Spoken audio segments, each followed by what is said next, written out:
seriously, Skip. What are you talking about?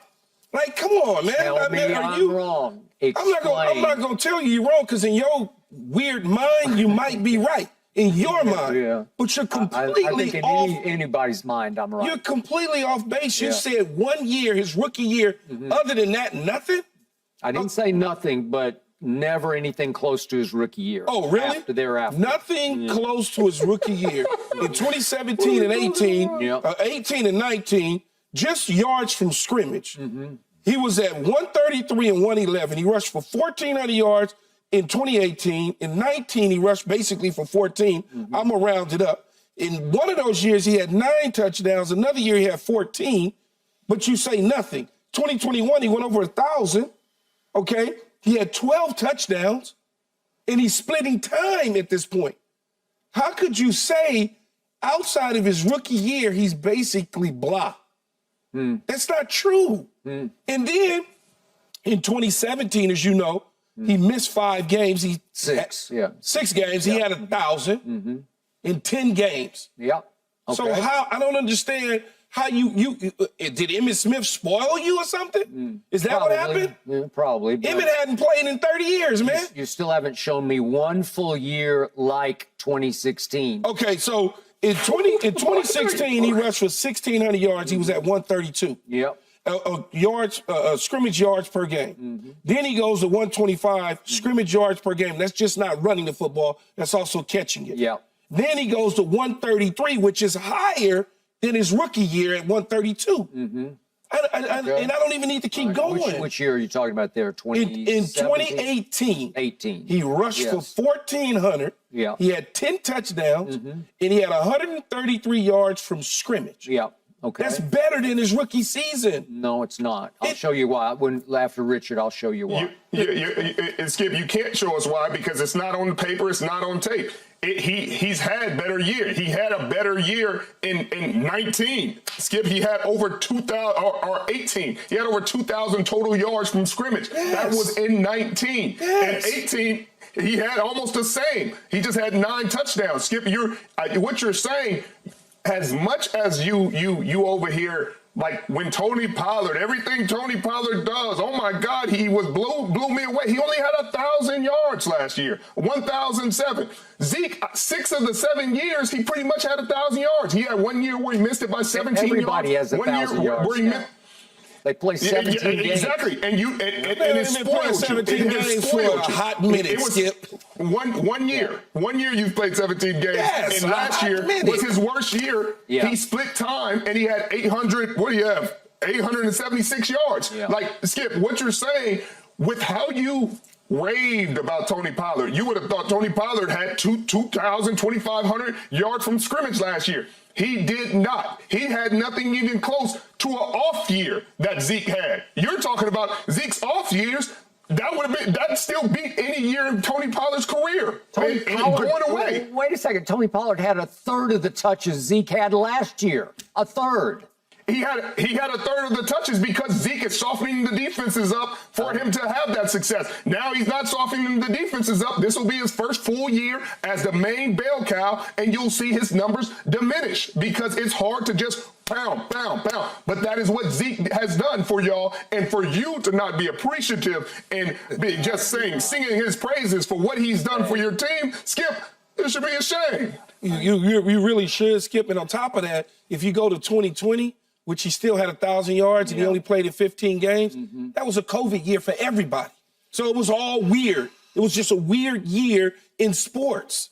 You guys have not lived this the way I lived it. And that's your problem. Yeah. Once upon a time, we even did a commercial for Undisputed in which I'm waking up in the morning. You can see my alarm go off and I'm jumping out of bed, already dressed to work out. And I got a picture of Zeke on my nightstand. That's how much I loved him. That was in 2017. But let me tell you what started happening. After a sensational rookie year in which he led the league by averaging 109 yards rushing a game, in which he led the league with 5.1 yards per rush, in which he had a career high 11.3 yards per catch. He caught 32 balls for 363 yards.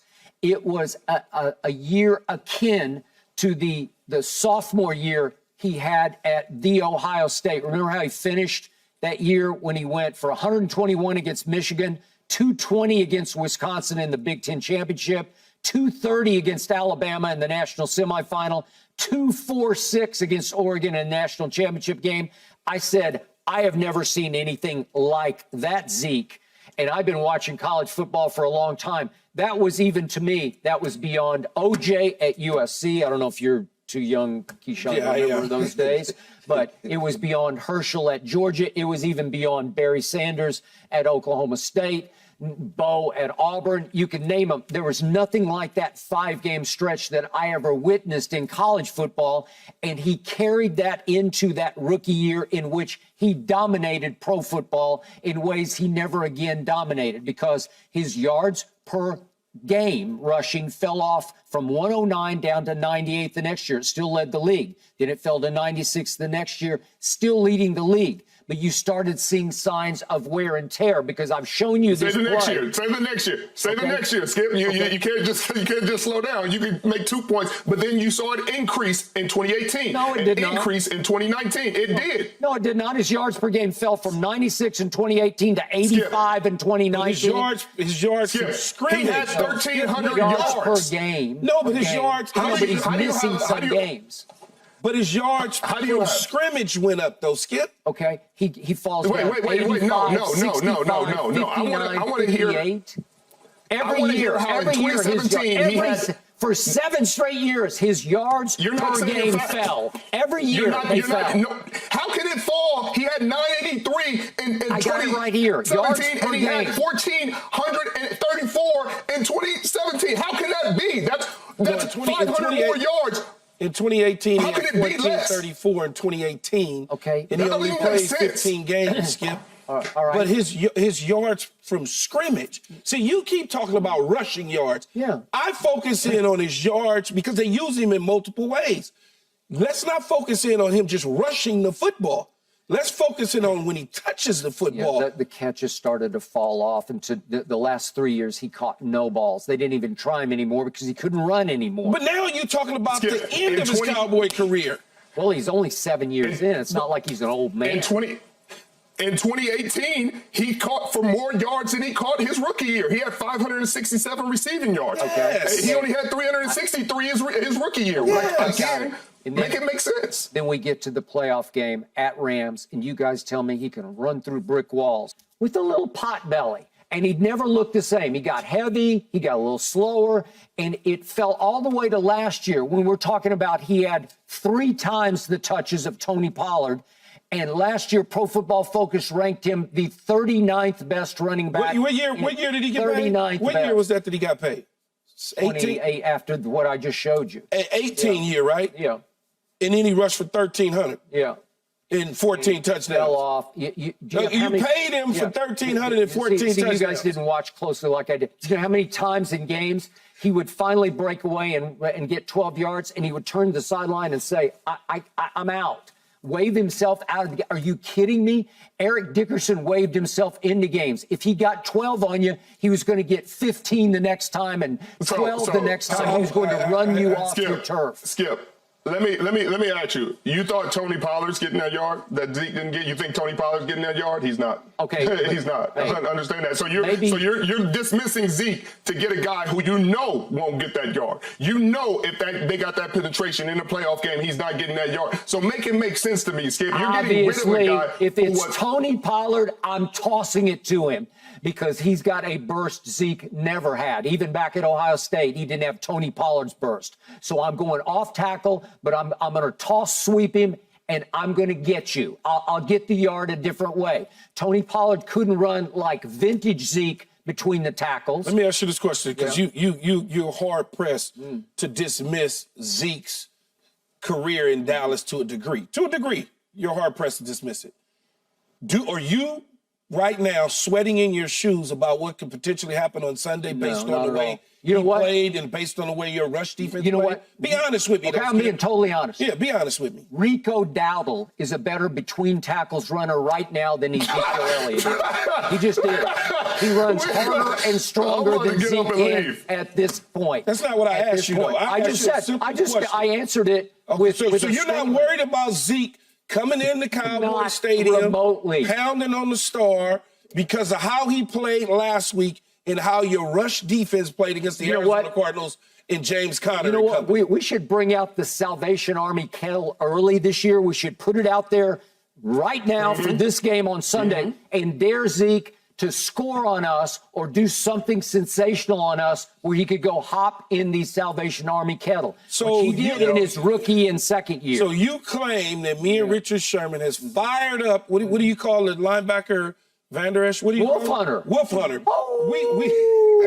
We fired up Wolf Hunter. Yes, so you sitting here pounding away on Zeke's lack of ability to be a top-notch running back. I don't fear in the him. national. Okay. I don't fear I just him. want to make sure that's out there I'm gonna let you know so that people know. I'm going to let you know something. There are people that have not been feared going into boxing matches that have gotten knocked out. Fear ain't a factor. It don't have to be a factor. You don't have to fear him. He's going to run the ball down your throat. You didn't fear James Conner. You didn't fear Josh Dobbs. You see what happens. Fear is not a factor here. So understand this, Skip. If this man goes, and he's probably going to go and have 5 yards to carry, 4.5 yards to carry, they're probably Baymore and those boys up front. They're not going to let Tony Pollard go off. So we're going to sit back here on that Monday and we're going to talk. Skip, I'm going to need probably 4 or 5 minutes because I am going to. Yeah, well, I mean, underestimate your opponent if you choose to. That's on you, Skip. I dare Bill Belichick to feed the quote-unquote beast that is not Ezekiel Elliott. Feed him. Feed him. Feed him, Bill. Feed him and feed him and feed him because I don't fear him. Y'all just gave up 222 yards, man. Yeah. Do you not understand that? Hey, and like no one is worried about your rush defense. Nobody's worried about your rush defense at this point in time. Well, the 49ers were last year in a playoff game. That's all I know. Thanks for watching, Undisputed fans. Do you want more highlights from the show? Make sure to click that subscribe button for all the exclusive content from Undisputed.